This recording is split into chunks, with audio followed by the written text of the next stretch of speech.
Hello everyone, কেমন আছো তোমরা সবাই? আশা করছি সকলে ভালো আছো। আজকে শুক্রবার, আমার আরও একটি নতুন ভিডিওতে তোমাদের সকলকে স্বাগত। সকাল সকাল যেদিন কাজগুলো হয়ে যায় সেদিনকে সারা দিনটাই কিন্তু গোছানো লাগে।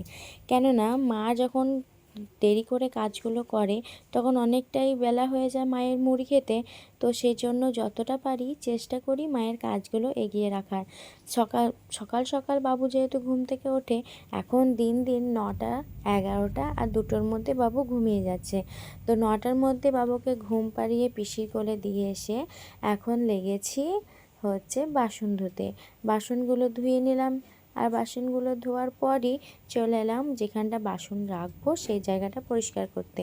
আসলে এইগুলো কালকে ঝড় হয়েছে তো বালি বালি হয়ে আছে।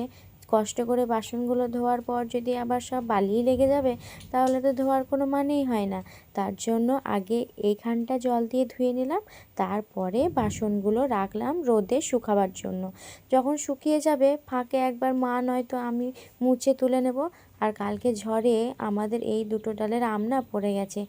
তেমন একটা আম এবার আসেনি। যখন মুকুল এসেছিলো তো তোমাদের দেখিয়েছিলাম কত সুন্দর এক গাছ মুকুল এসেছিলো। দেখে মনে হচ্ছিলো যে আমের বাহার পড়বে, আম প্রচুর হবে। কিন্তু এবছর তেমন একটা আম হয়নি, কি আর করা যাবে। কিন্তু অবশেষে যদি ঝড় তেমন না হয় বা পাথর যদি না পড়ে, আম যে কটাই আছে খেয়ে আমরা উঠতে পারবো না। আর আমাদের বাড়িতে যেহেতু 2টো গাছ আছে, আমাদের গাছের আম না হলেও বড়মাদের কাছ থেকে ঠিকই আম পেয়ে যাব। আর এই বছর তো আমি বোলপুরে না, এই বছর তো আমি এখানেই থাকবো। এই বছর কেন, এবার প্রত্যেক বছরই আমি এখানেই থাকবো। তো সেই জন্য আম খাওয়া থেকে শুরু করে বাড়িতে যেসব ফসলই হবে সব কিন্তু বাড়িতে খাওয়ার জন্য মা আমাকে অবশ্যই পাঠাবে। আর যখন আমি ওখানে থাকতাম আমার মা বা আমার দাদা কেউ না কেউ গিয়ে আম দিয়ে আসতো। সব কিছু দিয়ে আসা তো সম্ভব না, আর সেই জন্য মা দিয়ে আসতো, বা মা কখনো কখনো গেলে তখন দিয়ে আসতো, আর না হলে দাদা গেলে দিয়ে আসতো। যেহেতু বোলপুর অনেকটাই রাস্তা ছিল, যাই হোক আমাদের বাগান থেকে অনেক বেগুন উঠেছিল, তাই আজকে শুধু বেগুন ছেচকি করেছিলাম। আর এখন মা আর আমি খেতে বসেছি। ওই যে আমি ঠাকুরকে পুজো দিয়ে দিয়েছিলাম, তার জন্য মা বলল চল আমিও খেয়ে নিই। তো আমি আর মা একসঙ্গে খেতে বসেছিলাম। এদিকে সৌমি এসে ওর ভাইয়ের সঙ্গে মানে আমার বাবুর সঙ্গে খেলা করছিল। আর সৌমি জানো তো খুব ভালো, কিন্তু এক এক সময় খুব দুষ্টমি করে। আর এই যে আগের দিন তোমাদেরকে এই আলুটা কাটাটা দেখাতে পারিনি, সেই জন্য ভাবলাম আজকে রান্নাটা যেহেতু আমিই করব, তো কীভাবে কাটছি সেটাও তোমাদের সঙ্গে শেয়ার করি। তো এটা অনেকটা যে গেরো হয় বা কচু হয় না, ওই রকম টাইপের। আগের দিন তো মা কেটেছিল, আগে তো আমি কোনোদিনও কাটিনি, সেই জন্য বুঝতে পারিনি। ভেতরটা কেমন পিছিল পিছিল পাড়া আঠা ছিল, মনে হচ্ছিলো যেন হাতটা কেটে যাবে।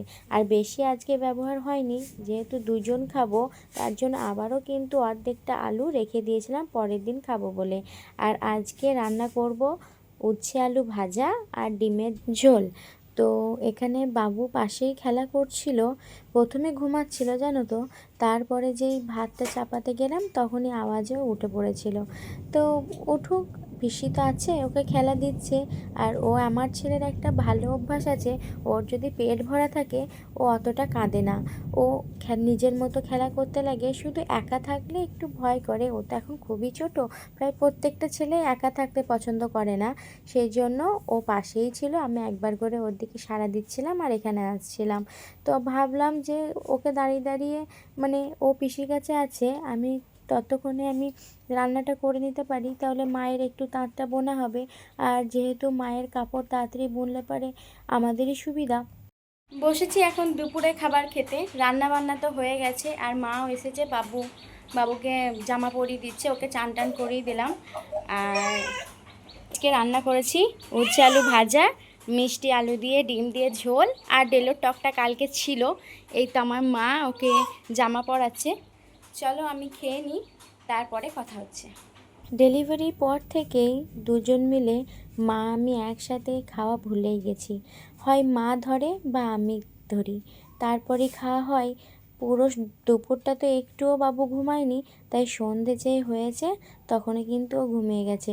আর আমাদের এখানে সন্ধেবেলা প্রচণ্ড ঝড় হচ্ছে, মেঘ ডাকছে। তো মা এখানে আমাকে মুড়ি দিয়ে গেল। এখানে ছোলা, গাজর আর শসা দিয়ে মুড়ি মেখেছিল। সন্ধ্যাবেলায় কিছু না কিছু তো খাওয়া হয়, তো এটাই আজকে মা দিয়ে গিয়েছিল।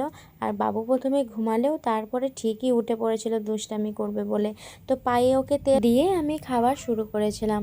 চলো আজকের মতো এখানেই শেষ করছি ভিডিওটা। দেখা হচ্ছে পরে কোনো ভিডিওতে।